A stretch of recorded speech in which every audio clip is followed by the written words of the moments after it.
Good evening, everyone. My name's Jenny. I am the Director of Membership and Development at the Geological Society, and we are absolutely delighted to welcome you all to our public lecture this evening. So before we begin, a few housekeeping points. We are not expecting a fire alarm during today's lecture, so if the alarm sounds, please treat this as real. The fire exits can be found at the back of the lecture theatre and also to the side through that door.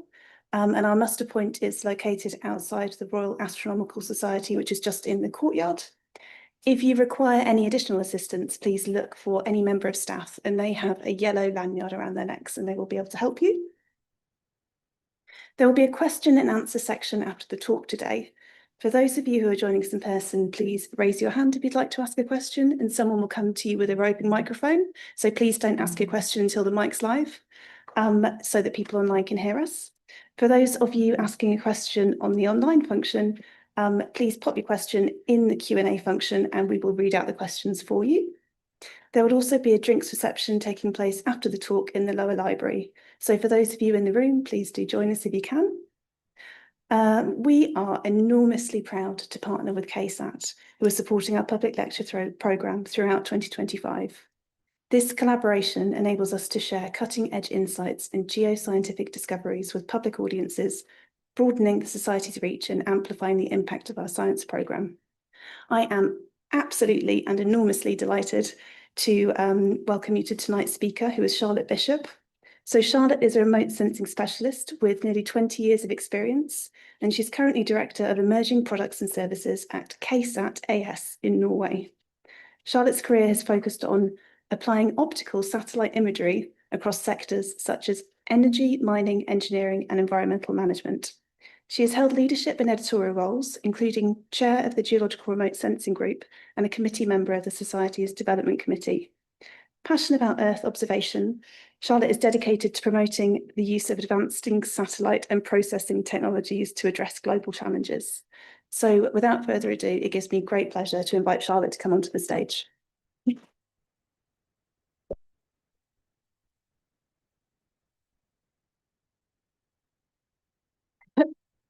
Thank you very much, Jenny. Thank you for having me again. Thank you for inviting me back. I did one of these about 7, 8 years ago now. Were any of you at that lecture, just out of interest?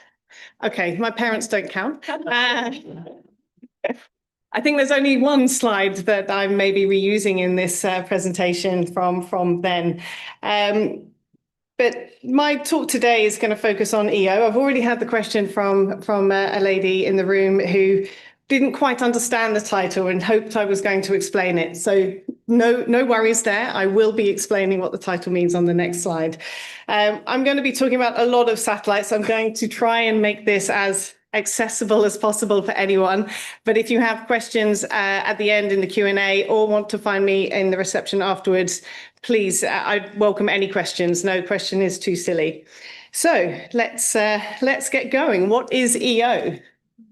So unfortunately, I work in a sector which has a lot of acronyms, and they have two for EO, which is extremely unhelpful.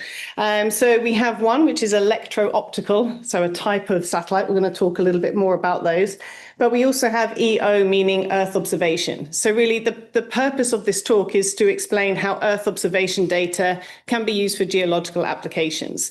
So that's how I made the title in the way that I did. So Earth observation is pooling all this data together that we have of the Earth. Typically, at least in our sector, we use this from satellites, but this could also be from planes, drones, or other field measurements where we are kind of remotely viewing a particular feature of interest. And we can use this data to help us understand more about the climate and the science, the geology, the environment. So that's really in a very brief nutshell, and you see a definition on the screen here, courtesy of the European Space Agency, to give you a bit more background. So you might think, well, how does this relate to geology? And you may have seen this kind of image before. This is an exaggeration, but it's not wholly incorrect. This is an image courtesy, again, of the European Space Agency, just showing the amount of space assets that there are. Not all of them will be what we would traditionally call an Earth observing satellite for science applications. They can also be, of course, communications satellites. Further away from the Earth, we have weather satellites. So there's a lot of different satellites and a lot of satellite junk up there as well. So this is an exaggerated, some of the junk features here have been exaggerated just to kind of try to give an impression of really the amount of assets we have in space. So when people think about satellite imagery, maybe your first thought is Google Maps, something that you use every day if you're not already familiar with the satellite data. But you may not know that it's used in probably something that many of you might watch or that you know people that do. This is a satellite image that's used in the title sequence for EastEnders. And this used to be, they used to use aerial photography and then some years ago changed this to satellite imagery. You may have also seen maps like this on maybe the BBC or other places where you see a big global view of something. In this case, this is global temperatures. But again, you might think, well, how do we use either of these for geology? It doesn't really, for those perhaps who have not used satellite data before, that might be quite difficult to picture. So to understand a little bit more, we need to go back to basics a little bit. For some, this might be a repetition. For others, I hope this provides some interesting information on the types of satellites that are up there imaging our Earth. So this graphic here is fundamentally separates the two different types of satellite that we work with. And this does not include kind of communication satellites, GPS satellites. These are the imaging satellites. That's what I'm focusing on here. So the image on the left-hand side here, this is called an optical satellite. This relies on the sun. It relies on the reflectance of the sun to the satellite. So we're capturing reflected light from the Earth. So it will only work in the daytime. And it will take a picture. So, taking a picture just like you might see, therefore, on Google Earth, that kind of picture with a bit more kind of familiar colors and such like. You can see here clouds with a big cross through. It can't see through clouds. It's like a photographic camera in space in its simplest terms. But we also have active sensors. So a sensor that is sending and receiving its own pulse. And this is a radar satellite. Sometimes you might see terminology of SAR, not search and rescue in this case, but synthetic aperture radar. I'm not going to explain what that is, but just in case you have seen other terms and wanted to kind of understand the difference. But we will stick with radar for ease. And a radar satellite, because it sends and receives its own pulse, it can image both day and night. And it is not, it can also image in inclement weather conditions as well. So we've got these two different types of satellites, and they have different, we can use them for different things. Maybe we might also use them together in some cases, and I'll show some examples of that. So to put this in perspective a little bit, just to show an example. So this is an optical image. So just like these photos from space, so a bird's eye view essentially of this area in Papua New Guinea. Very cloudy area, not super helpful for imaging with an optical satellite. We can see lots of clouds. All of this green is obviously trees, because this looks like a normal picture that you would see. I haven't modified any of the colors here. We can see there's a river, but we can't see a lot of features because the cloud is obstructing a lot of what's happening in this area. But if we look at the radar image for the exact same area, suddenly we get a completely different view. We can see that radar is and I'll show some examples that will help to accentuate this. It's a lot more difficult to interpret than optical data. It's extracting different types of information than we can see from optical data. But the value of it, particularly in cloudy areas, particularly to get that different type of information, can be super helpful for geological applications. And we'll go into a bit more detail on that. We also need to think about how do we see things outside? We can only see red, green, and blue naturally. That's this part of the light spectrum. There is all of this part and beyond. Radar is out here somewhere. that we don't see. So how can satellites help us see things that we wouldn't otherwise see naturally? And how is that useful for us for geology? A lot of the geological features we're interested in sit around here. They're outside of what we can see naturally. So we need to have satellites available that have the capacity for us to see outside of what we would be able to see just using a red, green and blue satellite. The images at the top, so the kind of visible near infrared, again, these are exactly that image we just saw a couple of slides back. We're looking at reflected light. And then further up here, we're looking at emitted information, so thermal infrared.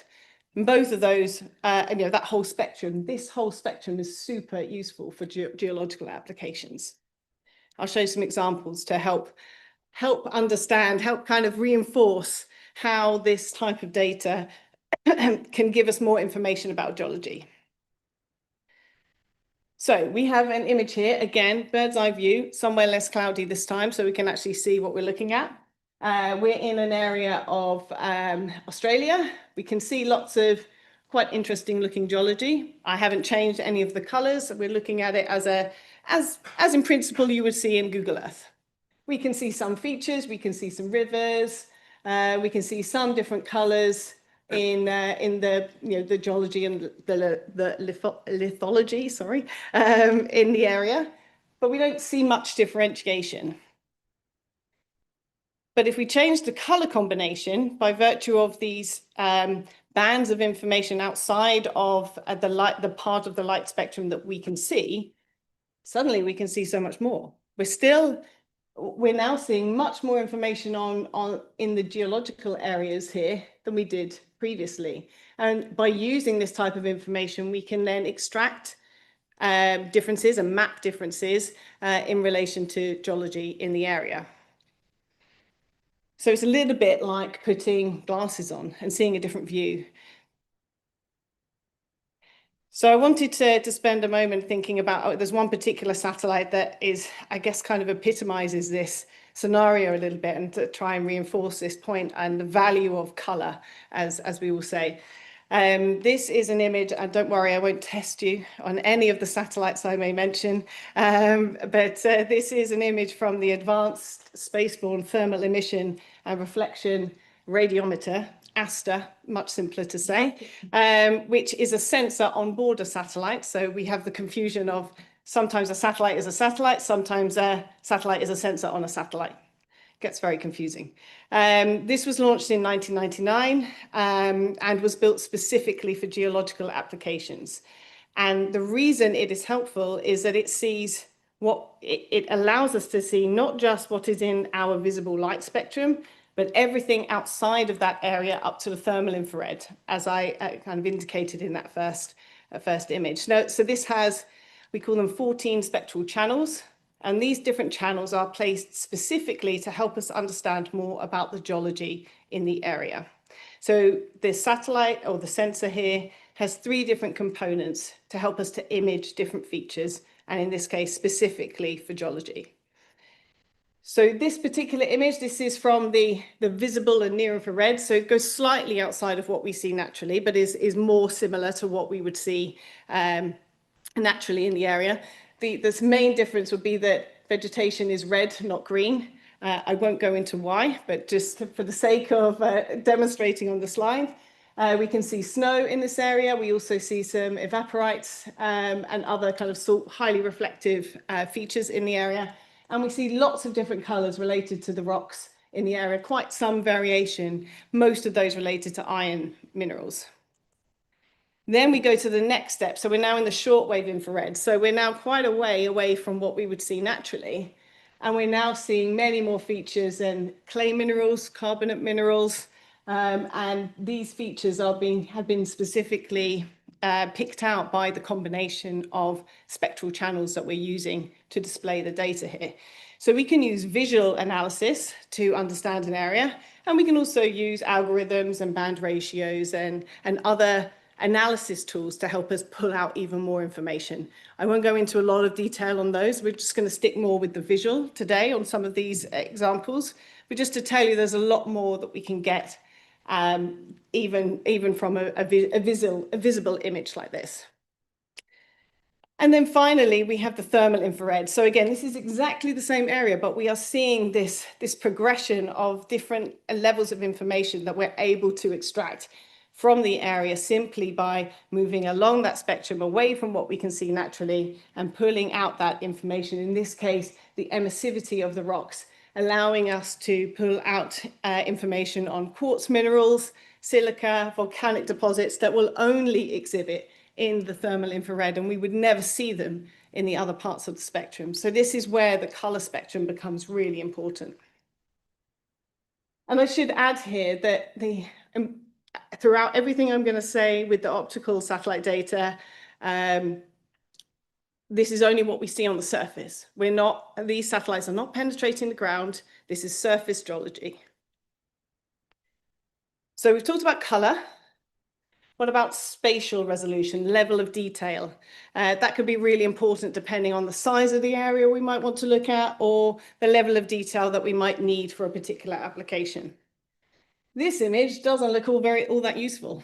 This is a 30-meter Landsat image of an area in Australia, but you wouldn't be able to tell where.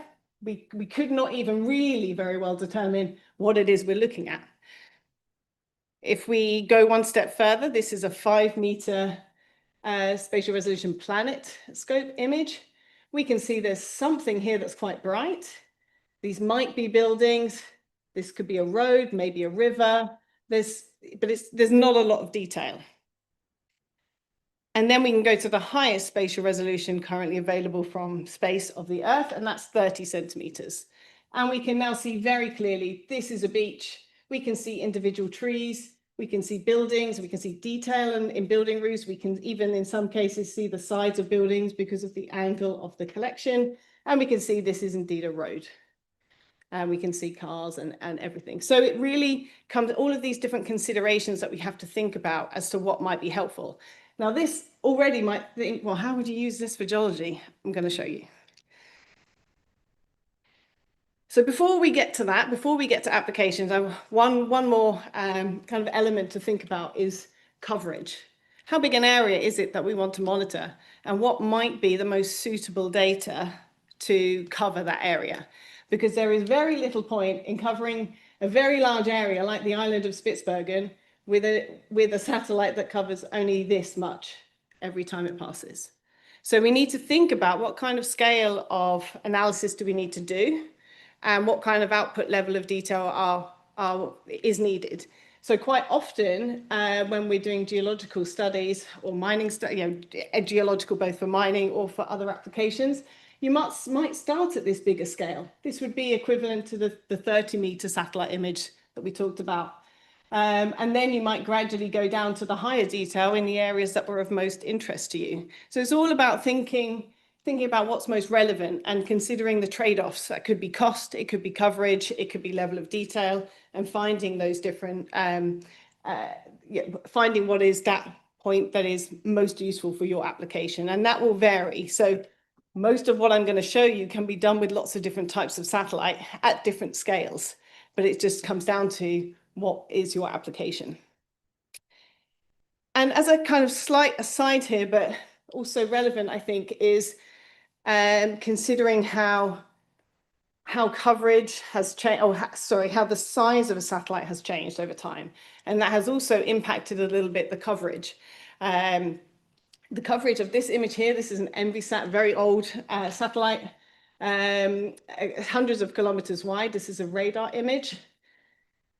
And this is one of its solar panels with a person here for scale. So this is a huge satellite. This is about the size of a double-decker bus. EnviSat is a satellite that has many different sensors on it. So the radar you see here is only one of those. So a little bit like the Aster was one of the sensors on the satellite that's on. But really the size of satellites has generally got smaller because there's more private companies now in the space business. So we've had high resolution satellite data since about 1999, 2000. And we've had private companies in space since around the mid-90s, but also a lot of those were still government funded until some of these newer commercial companies who thought we can make smaller satellites, we can launch them together. SpaceX is doing exactly that, launching lots of satellites together, makes space much more accessible. So a government satellite tends to take a long time, they tend to be very large, and in comparison, we can have a PlanetScope satellite. This is the real size of that satellite. It is the size of a shoebox. And these are the two founders, Will and Robbie, holding that satellite. So other than it has a little fold out solar panel, this is what is capturing this type of imagery. So it really has changed the way we use data, it's changed the type of data, and it's also changed how many of these satellites maybe we have available to us. There are 200 of these orbiting the Earth, allowing daily capture across the world. It's always collecting. You don't have to tell it to collect. It's always collecting over land areas. So suddenly we're getting this, this wealth of data that we didn't have with some of the more traditional sensors that still absolutely have value. And of course, on geological timescales, we don't need daily imagery, but there might be some applications within the broader geological application set that would need that data. So there's lots of different things to consider. So what are the applications? We've understood a little bit now, I hope, about the fundamentals and some of the considerations to have with the data. But now we need to think about how is this data used in geological applications. And for that, we need to go back to 1972. I'm just going to have a little drink. So 1972. I will tell you what it is that really happened in 1972, but I was trying to think of what else happened in 1972 that might be interesting to share to the group. So I was trying to see if there were any famous people that had been born in 1972 that could be relevant here. So I'm going to start with Zinedine Zidane. He was born in 1972. He has a head as hard as rock. There was a geological theme here. We have Ben Affleck, my favorite of mine. He was also born in 1972 and famous for the film where he saved the world from a big rock. And then we have Dwayne "The Rock" Johnson, all from 1972. But there was another space thing that happened in 1972 as well, and that was President Nixon signing off on the, on the shuttle mission. So this, 1972 launched the shuttle mission, and this is the Enterprise a few years later. So this was the demonstration, the prototype demonstration, never went to space, but it did all of the proof of concept to prove that it was possible to have a reusable spacecraft and start that program. So I think that's kind of quite a cool way to lead into this. But what is important for us, for EO, for Earth observation, EO, as I will refer to it going forward, is the launch of Landsat, or what was then known Earth Resources Technology Satellite 1. So I'm very happy that they changed the name soon after launch. And this was the very first image that was collected. This is from Fort Worth in Texas. And what we're looking at here, so we're looking at what we would call a false color image. So we have shifted, just like we were looking at the color images a few slides back, we have shifted the color outside of what we would see naturally. And then this allows us to see vegetation here is red. We've got lakes and water bodies here, which we can clearly see are still blue. And then this is a city down here. So there's lots of things going. This is only a portion of this image. This image is about 180 kilometers wide. And as I say, about 30 meters spatial resolution. So 1972 saw the launch of this constellation, but this constellation still runs now, not Landsat 1, that is no longer, sadly. But we're now on Landsat 9, which was launched in 2021. This satellite is the longest running constellation that has acquired imagery of the Earth.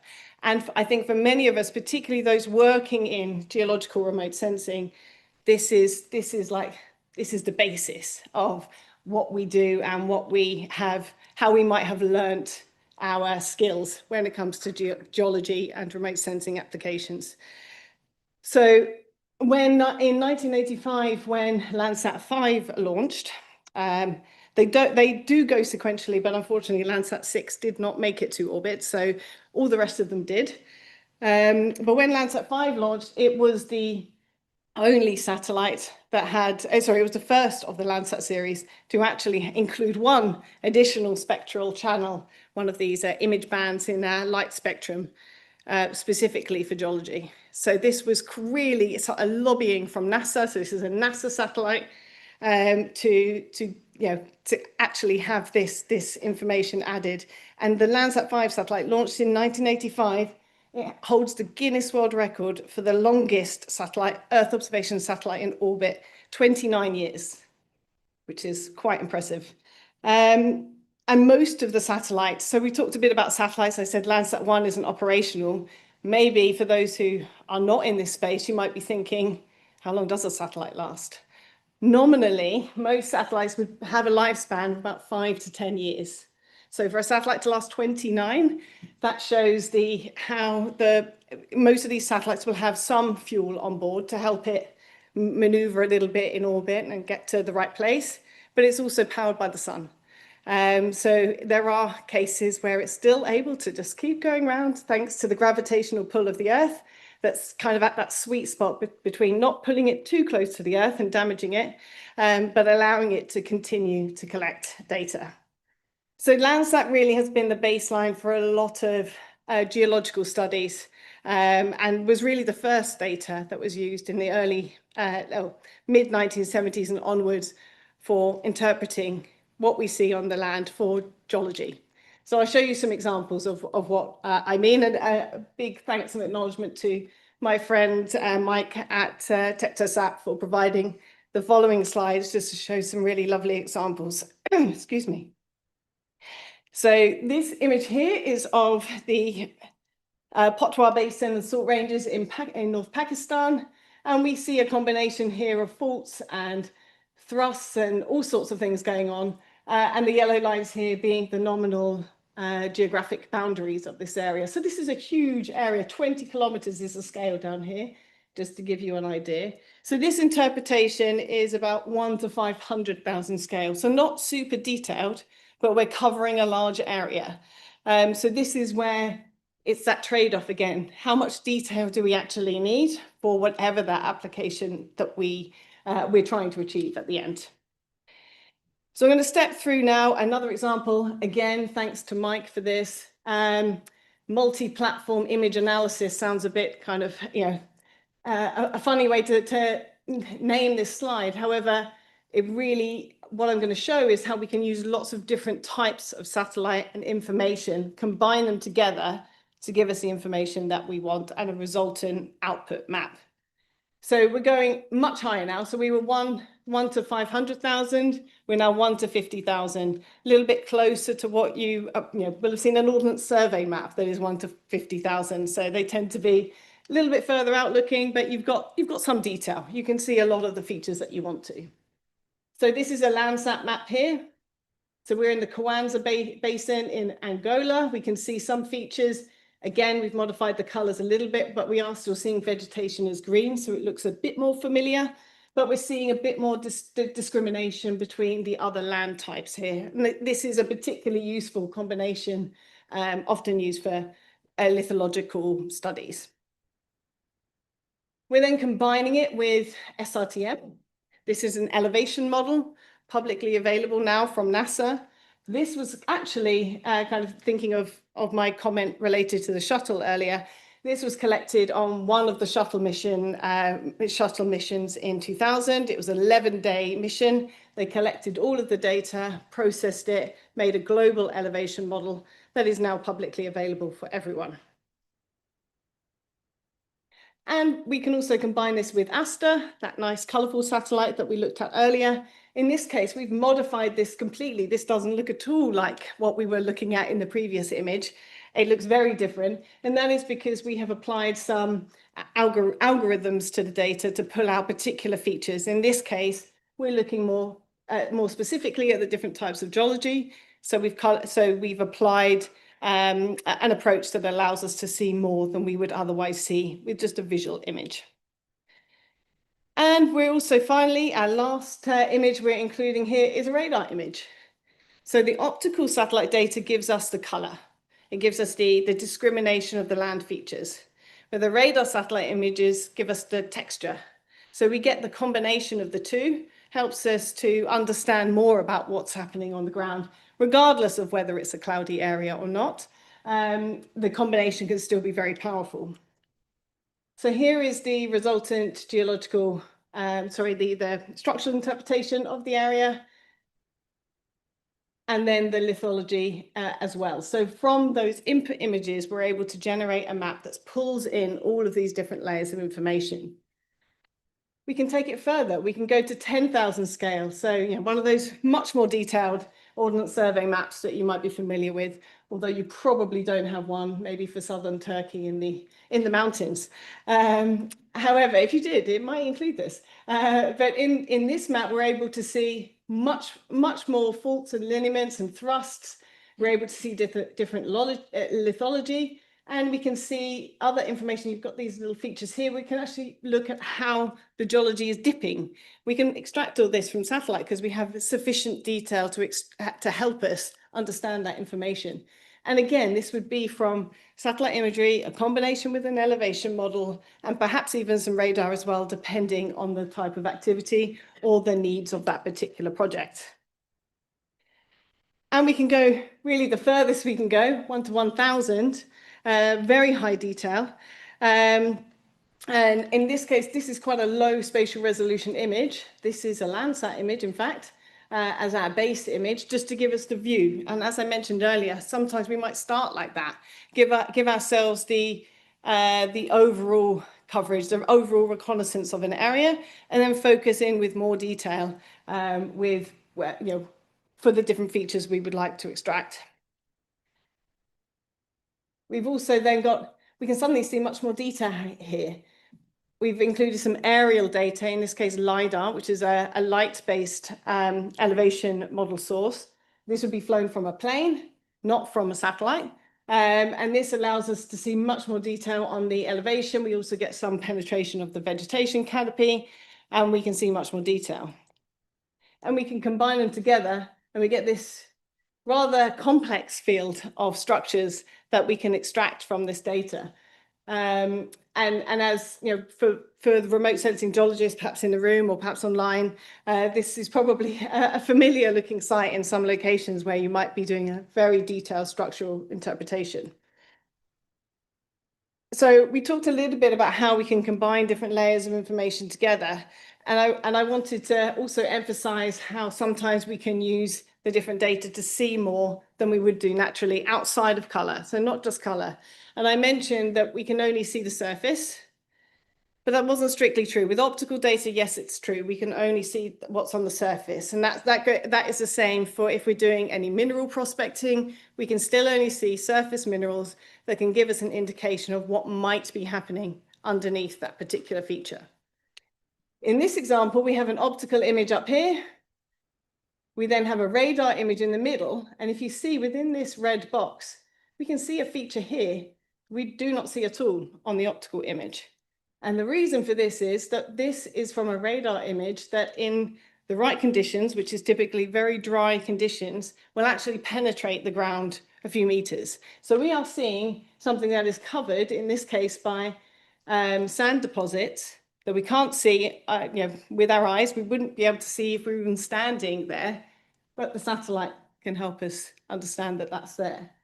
So again, it might be a choice of one satellite or another just simply because of the location, or it could be that we know there's other activity here we want to explore, and perhaps a combination of different satellites is going to give us the best outcome at the end. I'm going to move now to radar, stay with radar for a little bit, but move to the maritime domain briefly. So this is a radar image of the water in the Gulf of Mexico, just offshore Louisiana. We can see these big black splodges on the water here. These are oil spills. And we can see them very, very clearly on radar data, much more clearly than we can see on optical data. And that's because radar is an active sensor, so a satellite that's sending and receiving a pulse. is able to detect the difference of the oil, which is sitting on the water, dampening down the surface waves and the surrounding water. So it appears as very, very black on so kind of like an oil spill is in nature. But we don't see it so much like that with optical data. Optical data, it can vary how it looks. So we typically have used radar data for over 30 years now in detecting oil spills. And traditionally, that was a bit more for exploration activities to support exploration of oil and gas companies. Now it's used a lot more, I would say, for environmental protection, still typically by oil and gas companies who want to understand the environmental impact that they might have, or if there is an incident that's close to or at their facility. On an optical image, this is an example of an oil spill on an optical image. This is a rig here, and we can see the oil seeping out here. We can see these big arches here. These are booms there to collect the oil. There was a big blowout at this location. And in this case, we don't see oil as black. Oil is not naturally black in an optical satellite image. But this tells us a bit more information about the thickness of the oil. Where are the thickest parts of the oil, which can help significantly for cleanup crews, for example. So we might use a combination of the two, even when it comes to the maritime domain as well. And what might be most suitable might, again, depend on the particular activity. Sticking with radar for a little bit longer, but a little bit more complex, I would say, with this particular application. This was a BBC News piece from 2023 with the title, "Turkey Earthquake Fault Lines Mapped from Space." Now, this doesn't look very much like a satellite image. I think you'll probably all agree. It's not like the images we've just been looking at. But we can see this red line here, this is a fault line. There's another fault line here. These are very obvious to us, but the actual how this is generated is a little bit more complex. So to explain it, and I will try to explain this as easily as I can, a satellite, a radar satellite, if it has the right type of capability, it is able to detect ground motion. To be able to detect ground motion, so let's say this is the Earth. A satellite is going around the Earth, north to south. It's taking a picture of this particular location on the Earth. Let's say this is the location. It's going round again, coming back to the exact same location. And if this point has shifted, it's able to measure the difference of that shift. So by doing that, and this could be a millimetric change, and the reason it's able to do it is because the radar satellite is sending and receiving a pulse. It is able to measure the difference in that pulse that's received from a particular point. Usually a point could be a building or a bridge or something structural. It's not typically a tree in a field. So those types of features can allow us to understand what is going on, again, under the ground, but we're only seeing the effects of how that's changing things on the surface. So that's exactly what we're seeing here. We're seeing essentially points of information showing movement, and we can see the scale here. So subsidence of -3 meters in the darkest areas, and then up to 3 meters uplift where we've got this jostling between the faults in the area. And if we look at a different area, in this case, this was a catastrophic mine failure in an iron ore mine in Brazil in 2019. And we're looking here, we can see these points. So this is what this INSAR, don't worry, you don't need to remember it. Essentially, these are the ground motion points that we can extract from the radar satellites. The red showing us where there's subsidence, typically the blue, which there isn't so much in this area, would be uplift. And these are small changes. And you might think, well, why would this data be useful? And where else might we use this? Where might I have seen this before? So we use this, it's been used in London extensively when they do tunneling, Jubilee Line extension, HS2, Elizabeth Line even. All of these, because we can monitor it from without having to go underground, we get this wider contextual view of the motion and activity that's happening. A lot of these projects have a contingency for movement because they would need to. They need to, it's related to the geology in the area. We have a lot of clay in London, so the climate can also affect how the ground is moving. So being able to do this remotely in a generally much more cost-effective way than being on the ground all the time gives us a different picture, very complementary to what's actually happening on the ground. So to come back to this example and just picking a few points here just to show movement, some of this movement will be natural, will be expected. The tolerances will be within a few millimeters or sub-millimeters. But by being able to do this remotely, we can see where are the potential areas of hazard. In this case, this is a mine tailing, so this has become overwhelmed, and this is what then caused this catastrophic failure. The mine then, all of this material leached down the valley, and unfortunately there were fatalities because this tailings dam wasn't secured, it wasn't safe. So this type of information from satellite can give us a really good remote view of an activity that's happening and help us understand and improve decision making on the ground. And my last, I guess, application topic before I move to the very last section of the talk is emissions, greenhouse gas. Very popular topic at the moment with not just our climate, but within the kind of geological sphere, within the energy sector.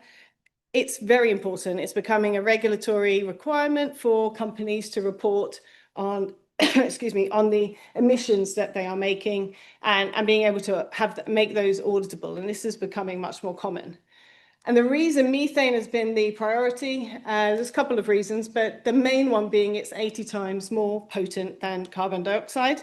And whilst it lasts for less time in the atmosphere, the initial impact is much higher. And once that's in the atmosphere, and if you have a lot of these facilities emitting gas, then of course it's very, very hard to reduce that and the impact of that. Of course, another emission that's very important for energy sector customers and such like is carbon dioxide. There's also a huge amount of carbon dioxide in the atmosphere, making this very difficult to monitor from space without it being a very, very large leak. So we can detect much smaller methane leaks than we can carbon dioxide leaks.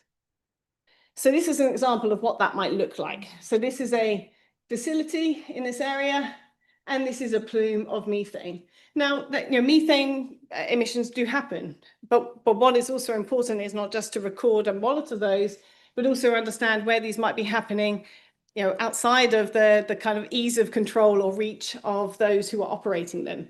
So if you have a very long pipeline, for example, there happens to be a breach or something like that, if you're able to then detect a rogue emission, that could be really useful information, help target your ground crews to those particular areas.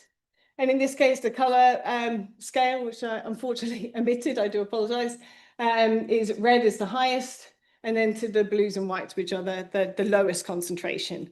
I don't know what the value was of this particular one, but we can, with the satellites, we can detect down to 100 kilos per hour of methane. So a reasonable size methane plume. This is from a GHG-sat. This is a constellation, so a number of satellites. They all do the same thing, but by having many of them, you're able to get more collections. So it comes back to, if you have more satellites, you can get more data, which, as I mentioned earlier, typically isn't less of a problem for traditional geology. But as we have seen things evolve, having more data is certainly applicable, I think, to most of the different sectors. Related to this is also flaring. So flaring, of course, for methane, but also can we detect flaring activity as well as a kind of indicator of operations or unexpected operations. So this is an LNG plant. If we keep an eye here, we can see a vessel, we can see a pier. You can't see it here, but there is a flame coming out of a chimney vent. And we can use an optical nighttime image. So this image is only taking reflected light. This is not thermal. This is from a satellite called Black Sky. Ironically, its main imagery is this, but it just happens to also collect nighttime imagery. And we can see this is the vessel we saw in the previous image. this is the pier, and then this is the flare. And we can see that very, very clearly in the image.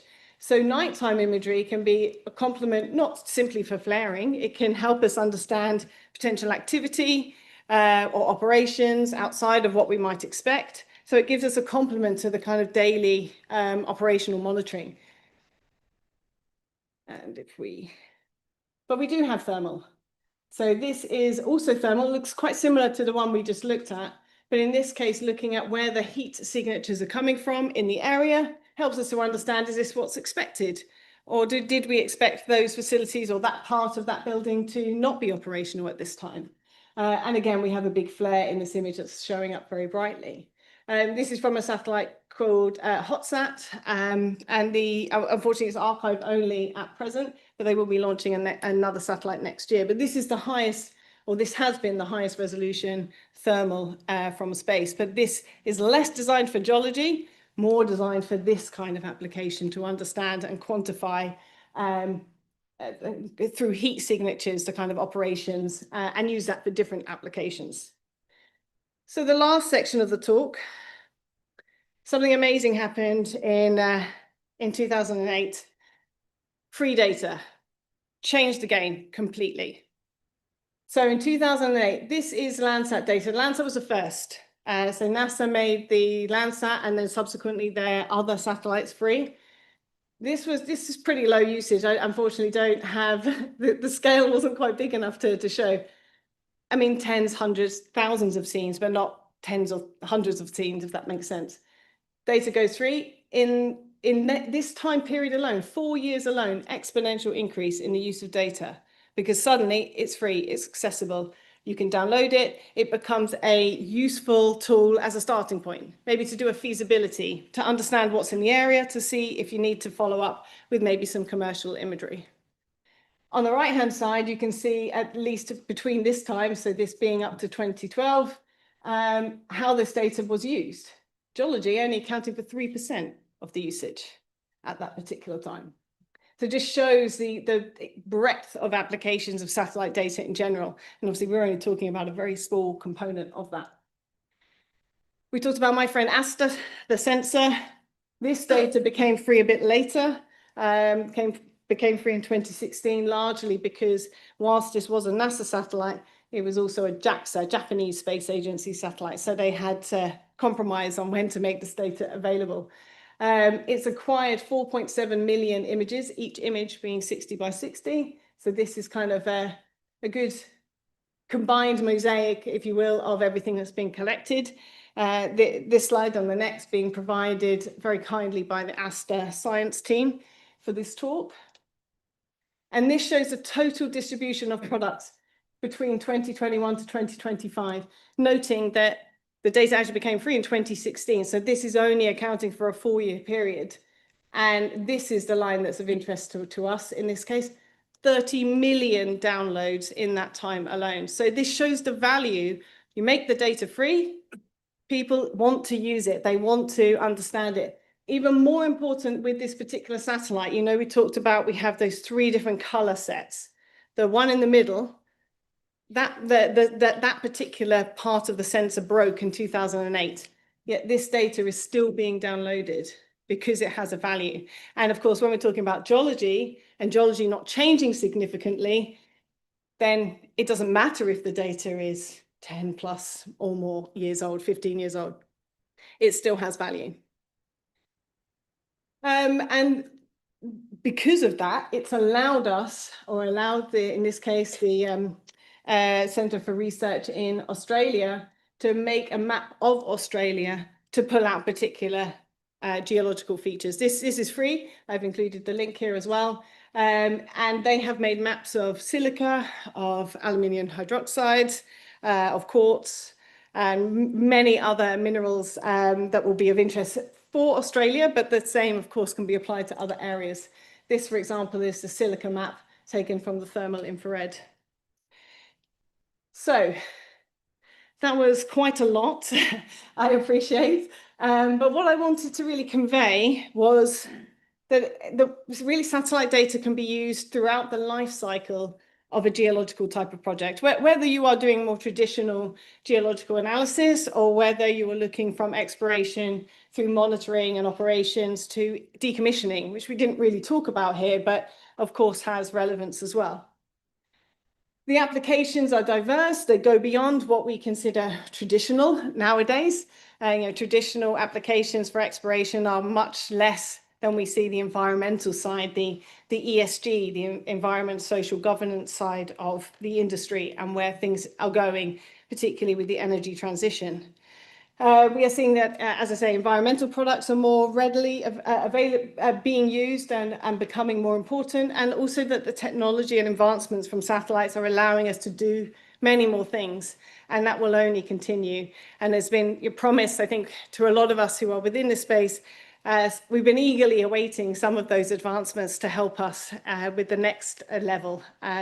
So really, and I mean, it is an intentional pun, let's be honest, but it's really watch this space to see what comes next.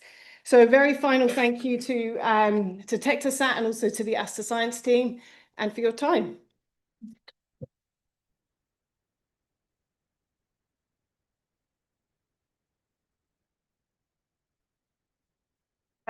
Thank you, Charlotte. That was absolutely incredible. And you think how much it really is at the cutting edge of geoscience. You think how much it must have come on even since you last gave a public lecture 8 years ago. Yeah, incredible amount. So we have some time for questions. So if anyone in the audience would like to ask any questions for Charlotte, then please pop your hands up. We have a roving mic at the back. So this gentleman at the back speaking, then we'll come to the front. Thank you very much. My name is Mr. Dafte. I'm from Nepal. My question for you is, Nepal position is one of the world's most active fault lines. How can Earth observation help us see the next big earthquake before it happens? Oh, that's a tough question. I'm not sure we've quite nailed the predicting of earthquakes, unfortunately. But what I think is important is that because we can collect a lot of data, we can monitor things more regularly. So we'd be able to understand if there are things that were perhaps outside of what we might expect to see, and then of course prepare for those unfortunate, prepare as much as possible ahead of time for landslides and earthquakes. So yes, it's a very active area that you're from. Another question, unlike that,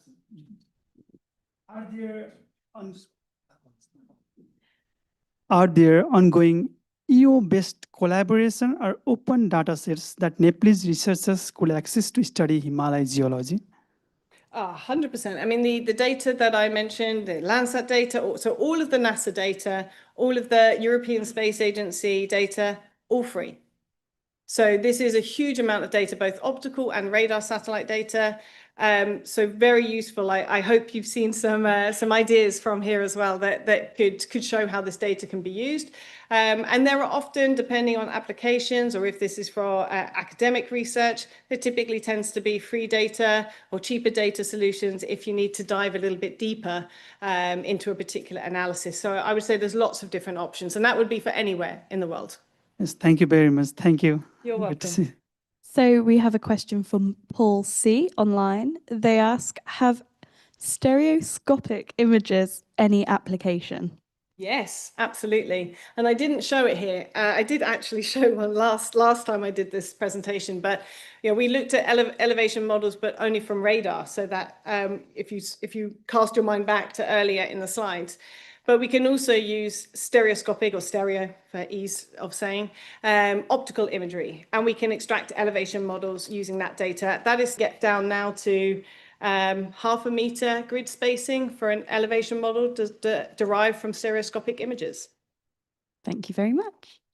I think there's a gentleman down the front as well.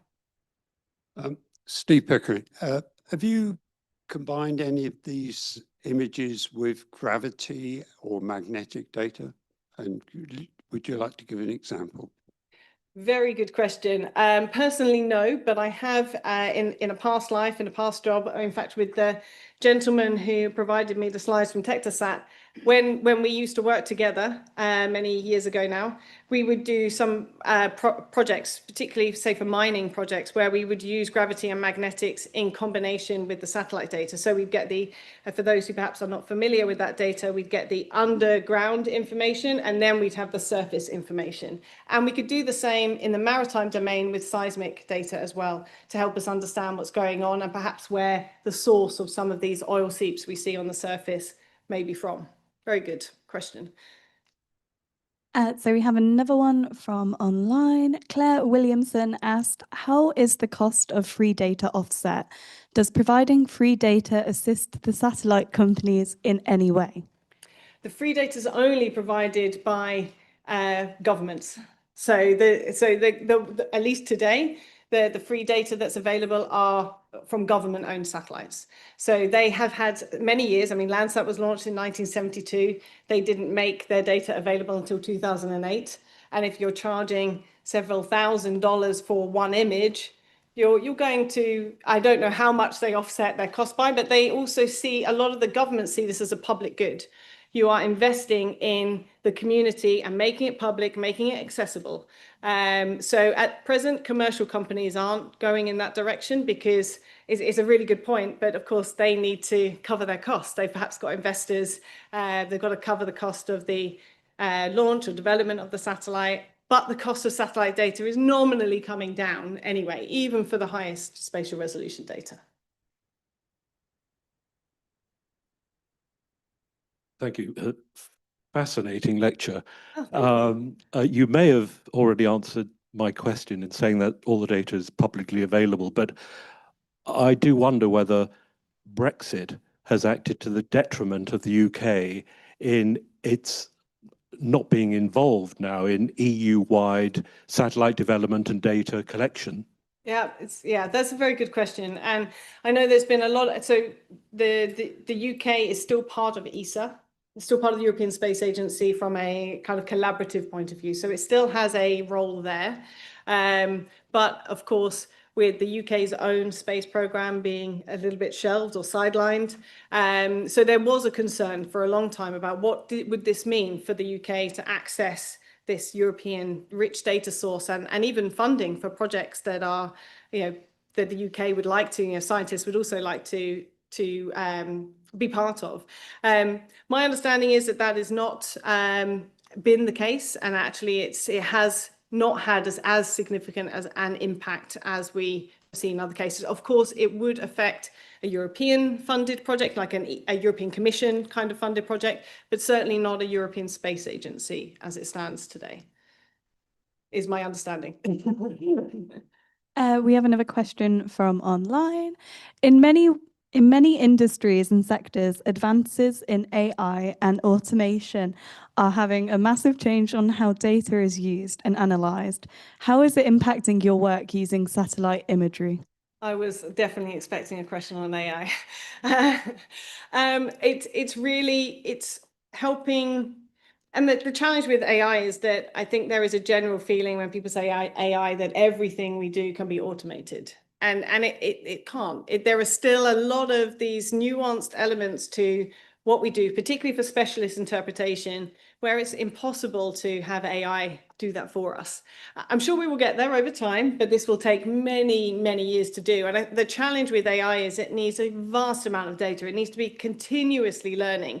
So we at KSAT, we are using AI and machine learning to help us speed up some of our processes, but we still have a human in the loop to help do that final sanity check. So and there are companies doing it the other way. They're relying more on an automation, but that meets their kind of minimum product that they want to provide. And so I think it's a difference. There's a lot more activity happening on AI and a lot of developments. I'm sure we'll see that growing. In fact, I think I had a very similar question 7 years ago, and I'm not sure a huge amount has changed in principle other than more people are doing it, but we still have the same challenges, if that makes sense.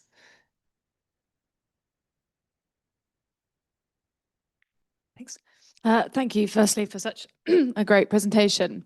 You mentioned at the end about this watch this space.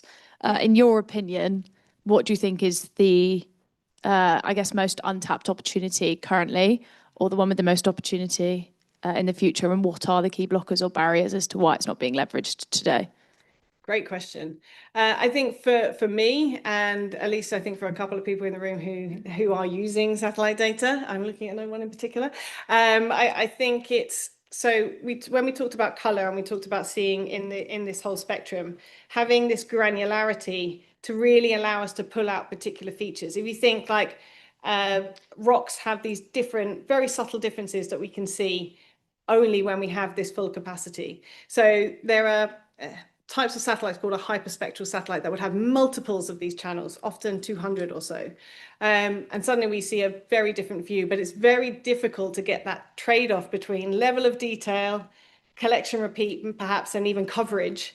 And so at the moment, it's been very, very limited in terms of what's been available. There's been a couple of tech demos, and it's really because of the capacity to get the right amount of reflected light from the Earth that gives enough of a difference between noise and signal, if that makes sense. So it's coming, and we are seeing some private companies now who have been able to launch satellites and hopefully extend into this, coveted infrared area of the spectrum. But I would say, at least for me, that's the most exciting coming, particularly for geological applications. Perfect, thanks.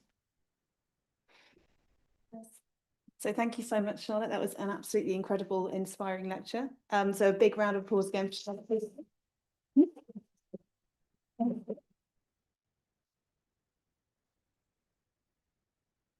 So our next public lecture will take place on the 18th of November, which is returning fossil CO2 to the geological record through carbon capture and sequestration with Siri Crouch.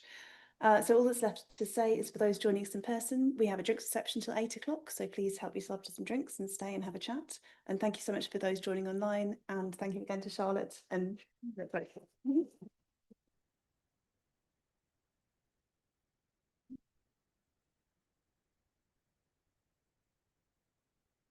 Did you learn something? yeah.